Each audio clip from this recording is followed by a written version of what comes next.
Bismillahirrahmanirrahim. Alhamdulillah. Wassalatu wassalamu ala rasulillah. Wa ala alihi wa sahbihi wa man walah. Innal hamdalillah. Nahmaduhu wa nasta'inuhu wa nastaghfiruh. Wa na'udzu billahi min syururi anfusina wa min sayyiati a'malina. May yahdihillahu fala mudhillalah. Wa may yudlil falan tajida lahu waliyyan mursyida. Wa asyhadu an la ilaha illallah wahdahu la syarikalah.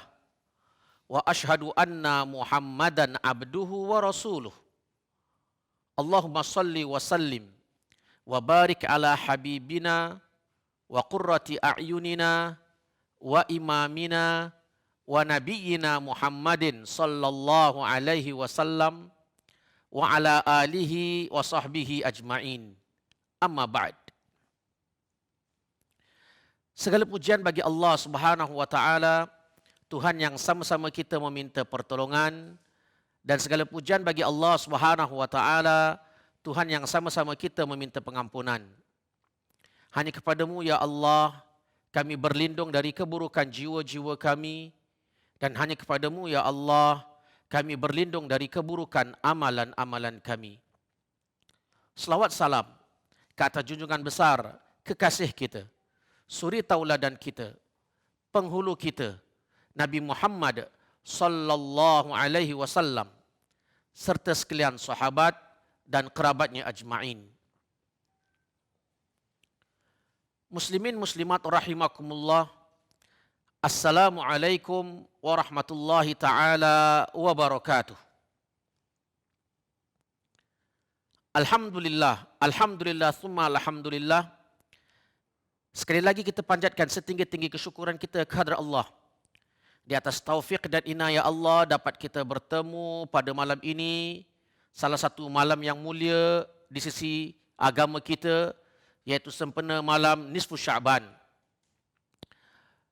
Dan insya-Allah moga-moga Allah Subhanahu wa taala menerima amalan kita selepas sama-sama kita membaca surah Yasin dan diiringi dengan ceramah ringkas yang disampaikan oleh saya yang diberi judul Masyarakat Adaptif Berminda Positif. Muslimin muslimat rahimakumullah. Di awal perbicaraan saya ini ingin saya menegaskan atau ingin saya menggarisbawahi salah satu prinsip agama Islam atau salah satu prinsip syariat Islam, iaitu syariat Islam terbina atas dasar mudah tidak payah, dan syariat Islam terbina atas ringan dan tidak memberatkan. Prinsip ini mengambil kira firman Allah Subhanahu wa taala. Allah rakamkan dalam Al-Quran, a'udzubillahi minasyaitonir rajim. Bismillahirrahmanirrahim. Wa ma ja'ala 'alaikum fid dini min haraj. Maksudnya, dan dia yakni Allah sekali-kali tidak menjadikan kamu dalam urusan agama kamu sesuatu yang menyempitkan. Allah Subhanahu wa taala juga berfirman di lain ayat setelah membicarakan tentang syariat ibadat berpuasa, yuridullahu bikumul yusra wa la yuridu bikumul usr. Maksudnya, Allah Subhanahu wa taala menghendaki kemudahan bagi kamu dan dia tidak menghendaki kepayahan bagi kamu. Muslimin muslimat rahimakumullah. Saya bicara lebih lanjut sedikit, yaitu para fuqaha dan ulama telah bersepakat menyatakan bahawa seandainya di sana ada satu kemudaratan terjadi, dan di mana kemudaratan itu menyukarkan pelaksanaan ibadat seseorang, maka di situ datanglah hukum rukhsah, yakni keringanan. Atau dengan lain perkataan,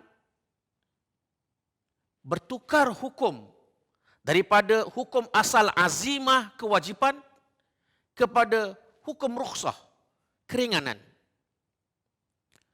Hukum ini mesti diambil dan hukum ini mesti dilaksanakan seperti mana dianugerahkan oleh Allah Subhanahu wa taala. Muslimin muslimat rahimakumullah. Apa yang ingin saya tekankan pada malam ini ialah pengamalan kita dalam sesuatu ibadat berlandaskan rukhsah yang digambarkan tadi, ini tidak bermakna bahawa ada kekurangan dalam Islam agama kita. Atau dengan lain perkataan, ianya seakan kekurangan dalam pengabdian kita dari sudut kacamata Allah Subhanahu wa taala. Bahkan hakikat sebenarnya pelaksanaan kita dengan mengambil rukhsah tadi, ianya merupakan sesuatu yang disukai oleh Allah Subhanahu wa taala. Ini berdasarkan sepotong hadis Rasulullah sallallahu alaihi wasallam di mana junjungan besar Nabi kita Muhammad sallallahu alaihi wasallam bersabda, "Innallaha yuhibbu an tu'ta rukhasuhu kama yuhibbu an tu'ta azaimuh." Atau kama qala Rasul. Maksudnya, sesungguhnya Allah Subhanahu wa taala menyukai rukhsahnya, yakni keringanannya dilaksanakan seperti mana dia, yakni Allah, menyukai azaimahu atau azimatnya, asal hukum asalnya dikerjakan. Muslimin muslimat rahimakumullah. Apa yang ingin saya tegaskan di dalam ceramah ringkas ini ialah hakikat sebenarnya kita sedang berada di dalam situasi yang sukar, yaitu kita berhadapan dengan isu virus COVID-19, dan kita juga telah menyaksikan sebahagian pengamalan ibadat kita dilaksanakan dengan cara rukhsah, seperti kita tidak mengerjakan solat Jumaat berjemaah pada hari Jumaat dan kita melakukan solat zuhur. Kita tidak dapat bersolat berjemaah 5 waktu di masjid. Dan kita tidak dapat berhimpun beramai-ramai pada malam ini, malam nisfu Sya'ban, untuk membaca Yasin dan berdoa kepada Allah Subhanahu wa taala pada malam yang mulia ini. Walhal hakikatnya, dan kita tidak dapat bertemu dalam melaksanakan ibadah Ramadan sepanjang bulan Ramadan. Kita tidak dapat bersama mendirikan solat tarawih di masjid. Kita tidak dapat bersama duduk di dalam halaqah tadarus Al-Quranul Karim. Kita tidak dapat berbuka bersama. Kita tidak dapat beriktikaf bersama dan mendirikan qiyamul lail bersama sepanjang bulan Ramadan. Dan lebih dari itu, sudah pasti kita tidak dapat bersama mendirikan solat hari raya Idul Fitri pada tahun ini. Muslimin muslimat rahimakumullah. Meskipun terdapat keterbatasan yang saya sebutkan tadi, itu tidak bermakna kita tidak dapat melakukan ibadat-ibadat tersebut. Bahkan kita boleh melaksanakan sesuai dengan keadaan kita sekarang ini dan sesuai dengan kemampuan yang Allah berikan kepada kita dan sesuai dengan anugerah rukhsah yang Allah berikan kepada kita. Dalam hal ini juga para fuqaha dan ulama telah menyebutkan satu kaedah fiqih yang sangat berharga, yang sangat menarik, dan kalau boleh ditinta dengan emas, ianya dapat ditinta dengan emas. Fiqh itu atau kaidah fiqh itu berbunyi idza dhaqal amru ittasa'.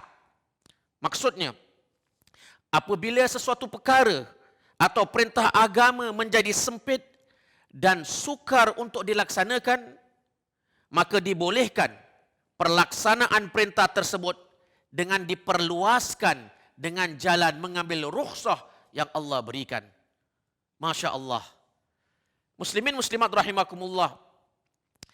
Ini sebagai mukaddimah ringkas.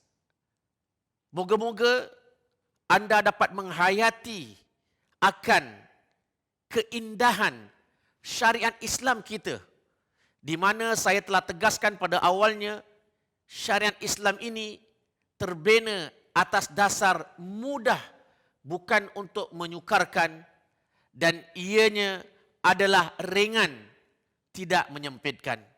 Moga-moga Allah memberkati, merahmati kita. InsyaAllah. Allahumma amin ya rabbal alamin. Selanjutnya, saya ingin bicarakan suatu perkara yang mana ianya boleh kita jadikan iktibar bersama. Yaitu, muslimin muslimat rahimakumullah, saya akur bahawa untuk kita mengubah keadaan kita dari keadaan biasa ke keadaan yang sekarang ini kita hadapi, ianya agak sukar dan kadang-kadang kita merasa canggung. Lebih-lebih lagi, perubahan itu berlaku di saat kita nak melakukan amalan-amalan ibadat yang merupakan syiar-syiar Islam. Namun, apa yang ingin saya tekankan di sini ialah kita perlu adaptif dengan situasi yang sedang kita berada. Kita perlu mengambil rukhsah yang diizinkan oleh agama yang Allah anugerahkan kepada kita untuk melakukan ibadat-ibadat tersebut sesuai dengan keadaan yang kita berada sekarang ini. Dalam masa yang sama, kita perlu berfikiran positif dan meyakini bahawa di sebalik ujian yang sedang melanda di Singapura ini dan di dunia secara umum, sudah pastinya ada hikmah yang tersirat.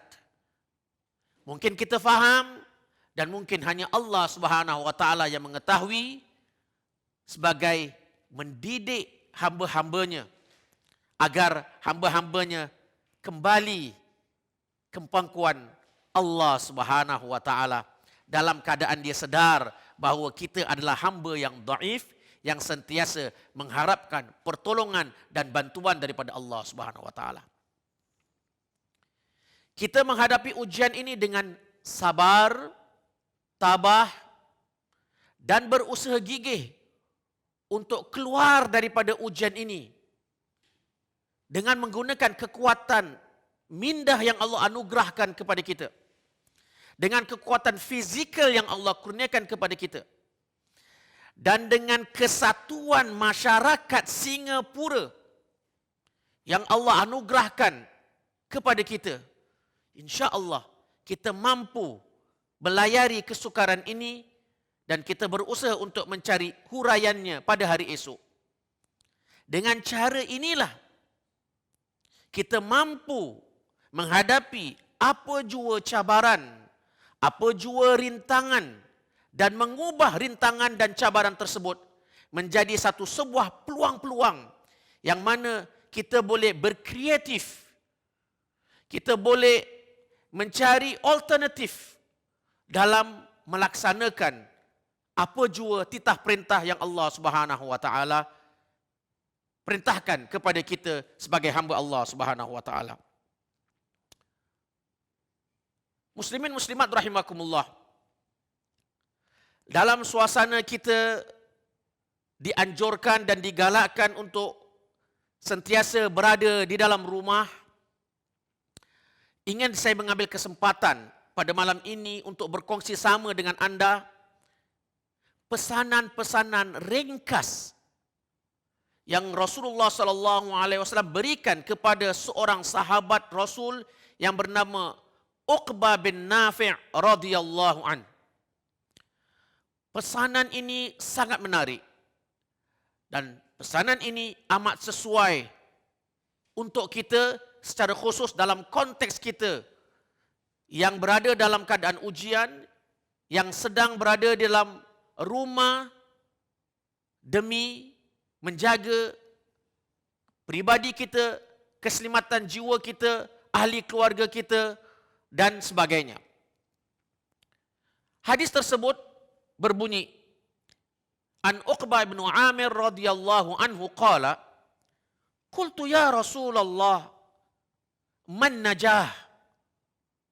Qal, amsik alaika lisanak wal yasa'ka baituk wabki ala khati'atik. Rawahu Ahmad. Maksud hadis ini yaitu daripada Uqbah bin Nafi' radhiyallahu anhu, beliau berkata, ya Rasulullah, apakah keselamatan yang dapat saya menyelamatkan diri saya? Rasulullah sallallahu alaihi wasallam menjawab 3 perkara. Pertama, amsik alaika lisanak, yaitu kendalilah lidah kamu dengan baik. Wal yasa'ka baituk, dan serasikanlah diri kamu apabila kamu berada di dalam rumah kamu. Dan yang ketiga, wabki ala khati'atik, tangisilah kesilapan-kesilapan yang pernah kamu lakukan. Hadis riwayat Imam Ahmad. Masya Allah. Sangat indah tuan-tuan dan puan-puan yang dirahmati Allah, hadis yang Rasulullah sebutkan atau pesanan wasiat Rasulullah kepada sahabat itu. Dan saya tekankan tadi, ini amat berguna juga untuk kita. Mari sama-sama kita melihat lebih mendalam lagi syarah atau penjelasan lanjut ketiga-tiga pesanan wasiat Rasulullah sallallahu alaihi wasallam. Yang pertama, Rasulullah berpesan, amsik alaika lisanak, yaitu kendalilah lisan kamu, lidah kamu dengan baik. Jadi muslimin muslimat rahimakumullah, ini pesanan sangat menarik dan indah. Tak lain tak bukan kerana kita sudah tiba masanya bermuhasabah diri kita. Renung diri kita di depan kaca mata, di depan cermin. Siapakah diri kita? Siapakah sebenarnya diri kita? Dan kalau boleh, kita tidak berbicara melainkan yang baik-baik. Kita tidak berbicara tentang perihal orang lain. Kita tidak lagi berbicara atau mencari kecacatan, kekurangan dan keaiban orang lain. Kerana junjungan besar Nabi kita Muhammad sallallahu alaihi wasallam di dalam hadis yang lain menyebutkan, man kana yu'minu billahi wal yaumil akhir falyakul khairan aw liyasmut. Maksudnya, sesiapa yang beriman kepada Allah dan hari kemudian, hendaklah dia berkata benar atau berdiam diri. Mungkin dalam situasi kita hari ini, kita berdiam diri lebih baik daripada kita berkata-kata sesuatu yang tidak membawa faedah. Lebih-lebih lagi, kata-kata itu kita tuangkan, kita lontarkan di media sosial. Mungkin apa yang kita sampaikan, apa yang kita forwardkan, message-message di dalam media sosial, ianya merupakan sesuatu berita-berita yang tidak sahih. Ianya bakal mengganggu fikiran kita dan mengganggu fikiran orang lain dan mengganggu atau meletakkan diri kita dalam sesuatu yang tidak bermanfaat dan tidak berfaedah.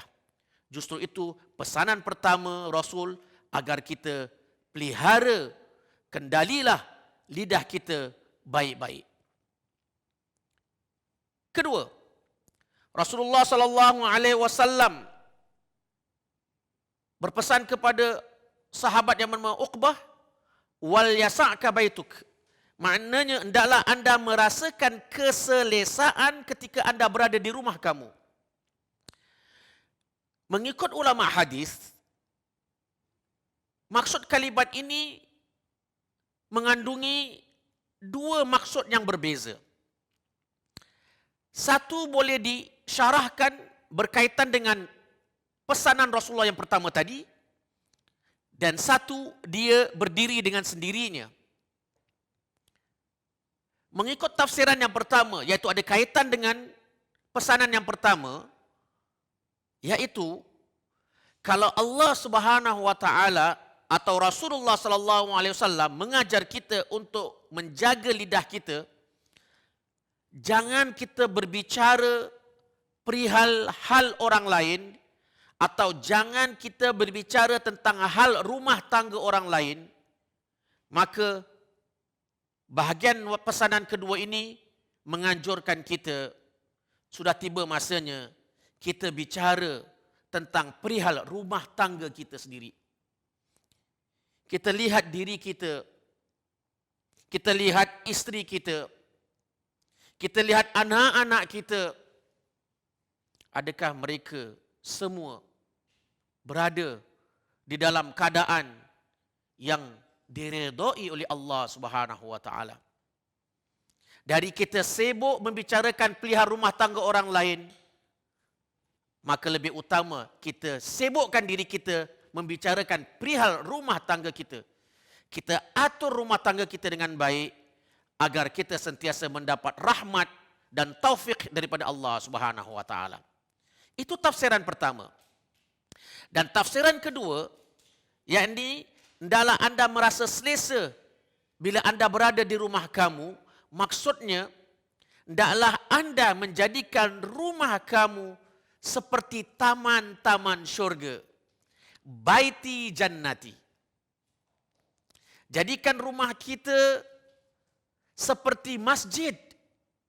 Kalau dahulu kita ke masjid untuk mendirikan solat berjemaah, untuk mendirikan solat tarawih, untuk mendirikan solat Jumaat, kini kita jadikan rumah kita seperti masjid, yaitu mendirikan solat berjemaah bersama ahli keluarga kita.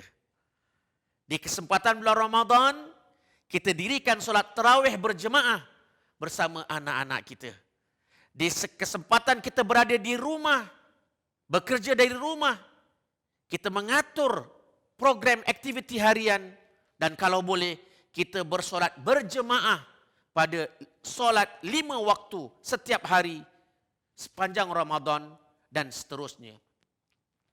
Dan kita jadikan rumah kita sebagai masjid di mana kita duduk bersama anak-anak kita dalam satu halaqah membaca Al-Quranul Karim, bertadarus sepanjang bulan Ramadan, kerana bulan Ramadan bulan Al-Quranul Karim.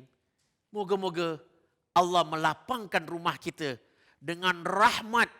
Allah lapangkan rumah kita dengan doa para malaikat yang sentiasa memohon rahmat untuk penghuni-penghuni rumah, yang sentiasa menghiasi rumah kita dengan zikrullah dan mengingati Allah Subhanahu wa taala. Amin. Dan pesanan terakhir Rasulullah sallallahu alaihi wasallam yaitu wabki ala khati'atik. Tangisilah kesilapan yang telah anda lakukan. Jadi muslimin muslimat rahimakumullah, di dalam kesempatan kita berada di rumah, bagus sekali kalau dapat kita mengatur atau memperuntukkan sedikit waktu kita untuk bangun pada waktu malam, bermunajat kepada Allah, berdoa kepada Allah, melakukan qiyamul lail, solat tahajud, Dalam masa yang sama, kita menitiskan air mata keinsafan. Kita merenung akan kesilapan-kesilapan yang pernah kita lalui, yang pernah kita lakukan di zaman silam. Dan kita mengharapkan pengampunan daripada Allah Subhanahu wa taala. Ini yang kita harus lakukan dalam kesempatan yang Allah berikan ini. Moga-moga dengan kita memperuntukkan masa bermunajat kepada Allah, menitiskan air mata kita, kita tergolong di kalangan salah satu golongan orang-orang yang mendapat perlindungan Allah Subhanahu wa taala di hari akhirat kelak. Yaitu di antaranya ialah seseorang yang mengingati Allah secara bersendirian, lalu menitiskan air mata keinsafan. Moga-moga Allah Subhanahu wa taala merahmati kita. Moga-moga Allah Subhanahu wa taala memberkati kita. Dan moga-moga Allah SWT memberi kita kekuatan untuk meneruskan amal bakti kita meskipun dalam keadaan situasi yang terbatas. Bahkan kita terus gigih mendekatkan diri kita dengan Allah Subhanahu wa taala. Bukan setakat kita mengukuhkan hubungan kita dengan Allah, tetapi sepanjang kita berada dalam situasi ini, kita juga gigih menghulurkan bantuan sukarelawan untuk mereka-mereka yang memerlukan. Kerana ramai di sana daripada kalangan masyarakat Islam Singapura, tidak kira orang-orang Islam dan bukan Islam, memerlukan sokongan dan bantuan daripada kita. Dan tidak lupa kita memberi suntikan semangat kepada mereka yang berada di barisan hadapan dalam menghadapi ujian yang getir ini. Moga mereka seterus berada dalam keadaan kuat, teguh pendirian, dan moga-moga Allah kurniakan mereka kesehatan dan kesejahteraan. Di akhir pertemuan ini, kita tidak lupa juga untuk bermohon doa kepada Allah Subhanahu wa taala agar Allah Subhanahu wa taala segera mengangkat kepayahan ujian yang sedang kita alami, dan Allah gantikan ujian ini dengan kebaikan, yaitu kemakmuran, kesehatan, keselamatan, dan keamanan buat negeri kita Singapura yang tercinta dan untuk dunia hari ini. Moga-moga Allah Subhanahu wa taala meredai hamba-hambanya yang kembali ke pangkuannya. Allahumma amin ya rabbal alamin. Setakat ini saja yang dapat saya sampaikan. Moga-moga kita bertemu di lain kesempatan. Saya sudahi dengan wabillahi taufiq wal hidayah. Wassalamualaikum warahmatullahi taala wabarakatuh.